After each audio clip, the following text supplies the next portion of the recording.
I want to share a message with you for Pesach this year.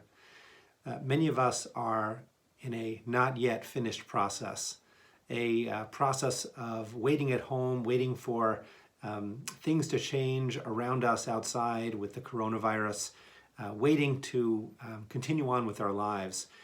And there's a real parallel in a few different ways between what we're going through as individuals and a community and with the Pesach story and the Jewish story overall. If you think about the story of the Exodus in the Torah, you know that when God gave us the command to celebrate that first Passover, we were very much in process. We were still slaves, in fact. We were not yet free. We were getting ready to leave Egypt, but we were already told to start celebrating. We also have maybe the most significant symbol of Passover is a not yet finished piece of bread. The matzah itself is not finished, not what it was intended to be, and yet it becomes the symbol of this holiday. And if you think a little bit further down the road, you know that the Jewish people are in process throughout the rest of the Torah. We get to the end of the Torah in the book of Deuteronomy. Moses dies, and the Jewish people are not yet at their goal. They are still on the far side of the Jordan, waiting to go into the land of Israel, but not yet there.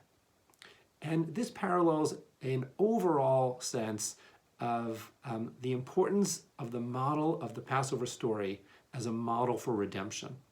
It's the most critical story of redemption that we have, and it becomes a part of the fabric of the life of the Jewish people. And yet, it is really only a model for the real redemption, the ultimate redemption, which hasn't happened yet. As a world, we're not yet there. Elijah comes to represent for us at our Seder that hope for a redemption for the Jewish people. And I would encourage us, when we open that door, to think of Elijah coming to tell us news of redemption in the broadest way possible, not just for us as individuals, not just for us as a people, but for the entire world. A very broad sense of redemption, and yet one which is not yet there. We're not there yet. Last week I was listening to Rabbi David Wolpe speak about Passover and about what we're going through as a society and as a world. And he said some people are thinking about this time as a pause. Everything is put on hold, school and work and all sorts of things. And there's a tremendous sense of interruption.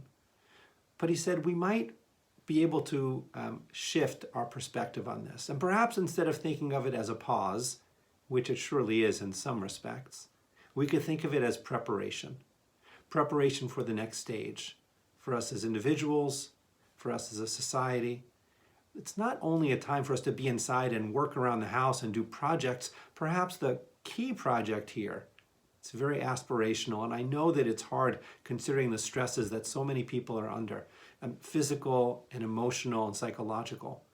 But I really appreciated what Rabbi Wolpe said, the idea that we can work on spiritual preparation for whatever comes next for us. Our society around us is not yet perfected. We're not in a state of redemption. We want to be moving in that direction, and the celebration of Passover should be in part about our vision of that future and a vision that comes out of our tradition about freedom, about liberty, about community, and about hope. And for all of us, I hope that as we gather in smaller than usual Seders, perhaps online, perhaps in person with, for some people, on their own, I hope that we will have in mind that we can celebrate today, because we are celebrating even if we're not face to face. We are celebrating as a community and as a people. And we have a vision of a future which is very broad, but also includes a similar date, just a year from now, where hopefully we will be with our loved ones at the same table, under much less stress than we are feeling today. A vision of a sweet Pesach, and we'll be able to look back at this Pesach as part of a process that moved us from here to really the next step a good next step for us. No one hoped for anything like this to be going on right now, but the challenge for us is making this process a productive one for each one of us and for all of us more broadly. So for this year, I wish you a Chag Sameach, a good and a Zisen Pesach, and may we have the opportunity to celebrate many more holidays together in the future.